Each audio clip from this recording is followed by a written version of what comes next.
Of course, we all want a bigger bank account, but you'll need to do more than positive thinking to avoid making the same financial mistakes you do almost every day. From billionaire investors to stock market brokers, we've gathered financial advice from the best of the best in the business. And today we'll show you 8 ways you're losing money every day. It might be a good idea to grab a pen and paper. You'll want to write down a few things here. But before we get started, I want to welcome you to Invested Knowledge. Knowledge is power, and I'll teach you the most accurate, money-wise, and up-to-date tips, ideas, and tricks for you to start making money online. So don't forget to subscribe to this channel, smash that like button, and turn the notification bell on so that you'll be notified every time there's a new video uploaded. And please leave a comment down below if you enjoyed it. And thank you very much for watching. Number 1. Overlooking opportunities. When it comes to investing, the acts we don't take are often the ones that end up costing us the most money. It has been known for over a century that taking advantage of the stock market's strength is an excellent way to grow your wealth, yet millions of Americans continue to overlook this opportunity. In truth, 45% of Americans said they had no equity investments as of April 2019. This includes individual stocks, mutual funds, and 401k or other banking accounts, among other things. A financial commitment is understandable for some people. As a result of 2 severe crises in the preceding 2 decades, many people lost their life savings and their homes, and the market has since rebounded. Constant investing has been proven to increase wealth, and every day that you don't invest is a day that you're losing money. Number 2. Non-useful subscriptions. More than £600 million is wasted each month by the people of the UK on services they don't use or even remember, according to a 2019 analysis. 72% of respondents admitted to paying for a subscription they seldom used for 3 months or more, which means that the typical person pays more than £500 per year on services they rarely use. Of the 2,213 persons surveyed, 50 said they only went to the gym once or twice a year, making it the most misunderstood subscription. Subscriptions to hobby magazines or newspaper publications, as well as streaming TV and music services, ranked among the least utilized choices. 29% of those polled admitted to having forgotten about a monthly service fee, and a similar number admitted to paying for something they don't use out of fear of running out. 28% indicated they didn't bother canceling their subscriptions because it was too complicated. It becomes worse. Customers kept paying for these pointless services even as their monthly bills rose. To put it simply, many people don't conduct regular financial audits. They could have calculated how much money they were wasting on subscriptions every month if they had studied their monthly credit card statements and made the necessary changes to save rather than waste that money. If they had reviewed their monthly credit card statements, if you think you're paying for services that you don't use very often, take a look at your spending. Number 3.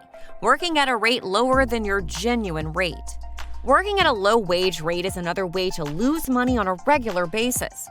Recognize that the great majority of people work a 9-to-5 job for a living, and that, tragically, a sizable portion of that group is paid less than what they are entitled to.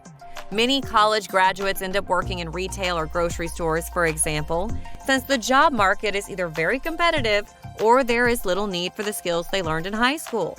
The majority of employees, on the other hand, are too terrified to ask for a raise and instead take the bare minimum income granted rather than arguing for a permanent boost. You will be obliged to work for less than you deserve as a result of both of these scenarios, resulting in money being left on the table. Number 4. Waiting for a promotion. Given that money is typically exchanged for more money in the business world, if you're saving or creating money for the organization, you ought to be compensated for your efforts. Providing peak performance for at least 30 days prior to requesting a promotion in order to be considered. Ideally, you should approach your manager after the conclusion of a successful project. And always support your claim with statistics, regardless of whether you brought in 3 clients or worked 12-hour days, even if the majority of raises are between 2 and 3%. It is possible to decrease your income by up to 10% by changing positions or divisions. Do you want to impress your boss? Show him the numbers and statistics on your work efficiency. The solution is straightforward. Certainly, the pandemic and the current economic situation makes you thankful for your employment, but it does not imply that you should labor as if you are a mouse. Number 5, opportunity cost by choice. Life is a giant game of choices, whether you realize it or not. We choose what to wear, who we spend time with, where we go to school, and how much money we spend. There is an opportunity cost connected with each of these options. Many people can relate to the opportunity cost of going to college instead of starting their careers right out of high school. Books and housing are two of the most common expenses associated with going to college, but they are far from the only ones. Many people fail to take into account the expenses of not working while getting this degree. On the other hand, going to college for 4 years and not getting any increases would cost you $116,000 in salary and $35,000 per year in tuition, books, and housing upkeep. Not to mention the fact that you probably spent $35,000 per year in tuition, books, and housing maintenance.